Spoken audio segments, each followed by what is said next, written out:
नमस्कार, मैं हूं डॉक्टर विपिन, पल्मोनोलॉजिस्ट और चेस्ट स्पेशलिस्ट।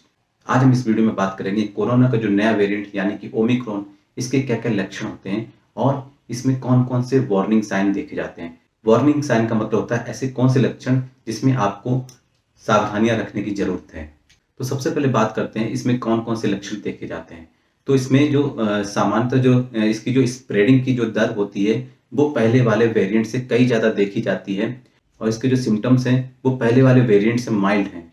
इसके जो सिम्पटम्स होते हैं वो ज़्यादातर कॉमन कोल्ड की तरह ज़्यादा देखे जा रहे हैं, जैसे कि सर्दी होना, जुकाम होना, खांसी का होना और गले में खराश होना, इसका मतलब है फेरिंजाइटिस का होना, गले में इन्फेक्शन का होना।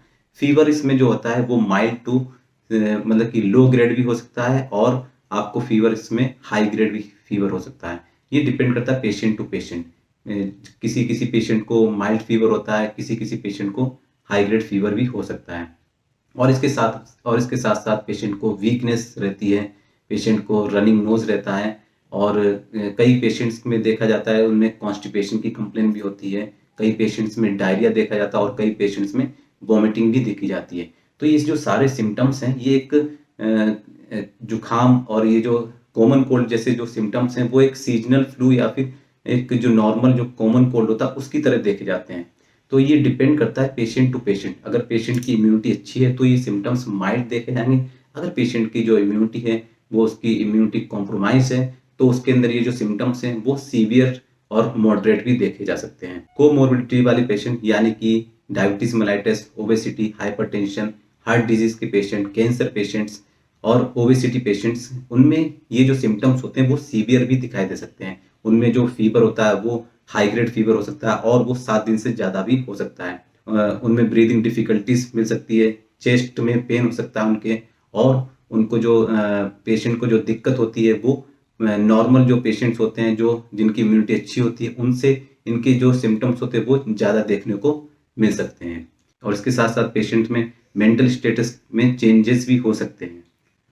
तो ये जो सिम्पटम्स मैंने बताए ये एक जो ओमिक्रॉन जो वेरिएंट आ रहा है हमारे इंडिया में, उसमें ये सारे सिम्पटम्स देखने को मिलते हैं। इसके साथ-साथ हम बात करते हैं वार्निंग साइन के बारे में, यानी कि ऐसे लक्षण जिसमें आपको सावधान रहने की ज़रूरत होती है। तो इसमें हम एक-एक करके बात करते हैं। इसमें जो ये जो वार्निंग साइन होते हैं, ये मैंने आपको पहले ही बताया, वार्निंग साइन जो होते हैं वो ज़्यादातर ऐसे पेशेंट्स में देखे जाते हैं जिनकी इम्यूनिटी लो होती है या कोमोर्बिडिटी वाले पेशेंट होते हैं, हाइपरटेंशन वाले पेशेंट होते हैं, हार्ट डिजीज़ के पेशेंट्स हैं, कैंसर पेशेंट हैं, एचआईवी पेशेंट हैं, एड्स पेशेंट हैं या फिर ऐसे पेशेंट जिनको कोई मेडिसिन चल रही, स्टेरॉइड चल रहा है, जिसकी वजह से उनकी इम्यूनिटी लो हो रही है। तो इन पेशेंट्स में ज़्यादातर ये वार्निंग साइन देखने को मिलते हैं। ये वार्निंग साइन क्या-क्या होते हैं, इनमें मैं आपको बता देता हूँ। तो सबसे पहले आपको इनमें वार्निंग साइन में पेशेंट को दिखाई देगा ब्रीथिंग डिफ़िकल्टी, यानी कि साँस लेने में ज़्यादा दिक्कत होती है, पाल्पिटेशन यानी पेशेंट को घबराहट होती है, चेस्ट में टाइटनेस लगता है, चेस्ट में पेन होता है और इसके साथ में पेशेंट को हाई ग्रेड फीवर रहता है, परसिस्टेंट फीवर रहता है। इसका मतलब हो गया पेशेंट को जो बुखार है वो हाई ग्रेड रहेगा और वो 7 दिन से ज़्यादा तक भी रह सकता है। और इसके साथ में वाइटल्स भी हमें देखने पड़ते हैं। वाइटल्स में हम लोग देखते हैं एसपीओ2 यानी कि जो ब्लड में ऑक्सीजन की जो मात्रा है वो 94% से कम हो सकती है और इसके साथ-साथ में पेशेंट का जो बीपी है, जो मेनली जो सिस्टोलिक बीपी है, जो ऊपर वाला बीपी है वो 100 मिलीमीटर ऑफ मर्करी से कम हो सकता है और इसके साथ में पेशेंट की जो रेस्पिरेटरी रेट है, इसका मतलब हो गया पेशेंट में जो साँस लेने की जो दर है, जो साँस लेने की जो रेट है, वो 24 पर मिनट से ज़्यादा हो सकती है। तो ये जो वार्निंग साइन है, इसमें अगर आपको इनमें से कोई भी साइन आपके परिवार में, आपके फ्रेंड को अगर ये कोई भी साइन आपको दिखाई दे रहे हैं, तो आप उसमें अलर्ट हो जाइएगा। आपको जो है हॉस्पिटल रिक्वायरमेंट की बहुत ही ज़रूरत है।